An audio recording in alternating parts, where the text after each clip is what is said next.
So we're going to start creating our final project here. We'll start with the backdrop. So let's create a new project. And then we'll just delete the cut. Let's call this Rocky Space. Right, now think about your backdrop. It's space, right? So let's see if we can find any backdrop that has to do with space. Theme, space. So we have the moon, we have neon tunnel, we have space, and we have stars. Actually, let's use the stars so that it will just look like a dark night, right? But one thing you need to understand with Scratch is that the backdrop doesn't move. So we need a way to make, if we want to make it realistic, then it should seem like our backdrop is moving. So what I'm going to do, I'm actually going to delete this backdrop and then we'll paint a new backdrop. It will just be a black background. So I'll click on the rectangle and then I'll use this one. If I use this one, it will just be the borders. So if you do this, it will just be the borders, but I don't want that. So what I want is, I want it to be to fill. So yeah, I want that. Yeah, good. So this is our backdrop. And then what we can do now is to create or paint a new sprite. So we're going to paint like stars and then we can control the sprite to move. So we'll paint a new sprite and then I'm going to select this brush. If you want to make it thicker, you can increase the line width here. And then since it's going to be stars, we can use white, right, to represent our stars. So I will just click, and just keep clicking around. Can you see it forming on the backdrop? Yeah. So you can keep doing this until you are satisfied. I'm going to pause the video now until I'm done. All right, so now I'm done. I'm going to go back to script. And one thing we should first do is let's make sure that our sprite is properly centered at the center of the stage. So events, when clicked, motion will say go to 0, 0. 0, 0. All right, so can you see that? Yeah, so this is my script. Now what I'm going to do is I'm going to make sure that the sprite starts at the top and flows all the way down. One way we can do that is to use the glide. We can also use the repeats, like when we were moving from side to side, but we can actually just use the glide and we specify where we want it to start from and where we want it to go. Or more like we specify where we want it to go, where we want it to glide to. So let's say we want to glide 6 seconds from the top to the bottom. What we want to do is make sure the sprite starts here, right at the top. So let's see. If we go to X is going to be 0 because we want it to be at the middle. But then Y, remember that the XY axis, the middle is 0 and the top here is 180. So if we were to say 180, let's look at what happens.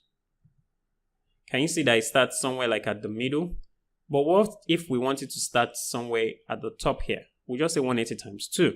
That will be 360. So let's see. Yeah, so it starts at the top, yeah? And we want it to glide all the way down.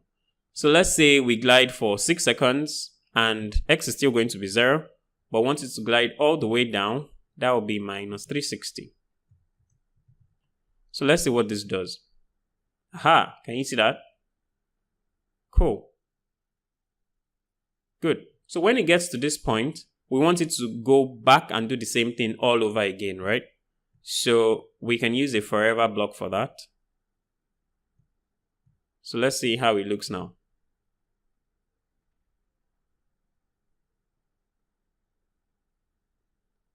So can you see that? So it just goes back and then starts all over again. Good. To make it more realistic, we could use the hide and the wait and hide and the show. So at the end, we should hide it. And then when it's about to start rolling, we should show it. So something like this. So let's see. So it's showing now, it's glide all the way, it will hide and then go to the top. Actually, there's really no difference. So maybe we could just let that go. Let's put the glide here. Let's remove this. Good. So now we have something that looks like our sky is moving. But if you notice, the time it takes for it to go back here, we have a black screen and that doesn't really make sense. So one thing we could do is to use another sprite, right? So we can create another one. Let's call this one stars 1. And we could create stars 2. So you can either paint a new sprite or you could just duplicate this one. So I'm just going to duplicate this one, call it stars 2. Yes. Now, if I come to stars 2, what I want it to do is, I don't want it to start at the same time that this one is starting, because that means they will just be the same thing. Like, they are layered on themselves. So that doesn't really make sense. So I want it to start like midway when this one has gone midway. So I'm going to go to stars 2 and I'm going to use a wait. Since this is gliding for 6 seconds, 6 divided by 2 is like 3 seconds. So I can wait for 3 seconds before this one starts its own. So let's see how it goes now. But I don't want it to show. I don't want it to be in the background. So that's why the show and hide was actually very good. So let's come to star 1. At this point, looks at the beginning, let's hide it. And then we'll show it here and then we hide it here again. Let's do the same thing for this one. At the beginning, we hide it. And then we show it here and then we hide it here. All right, so let's see what it does now. All right, so this is stars 1 right now. And then you can see that stars 2 has started going. And it looks like we just have our sky that is moving. That's really cool, right? So that's the trick I just taught you, how to make it look like your backdrop is moving. Cool. So remember to save your project and we'll continue in the next module.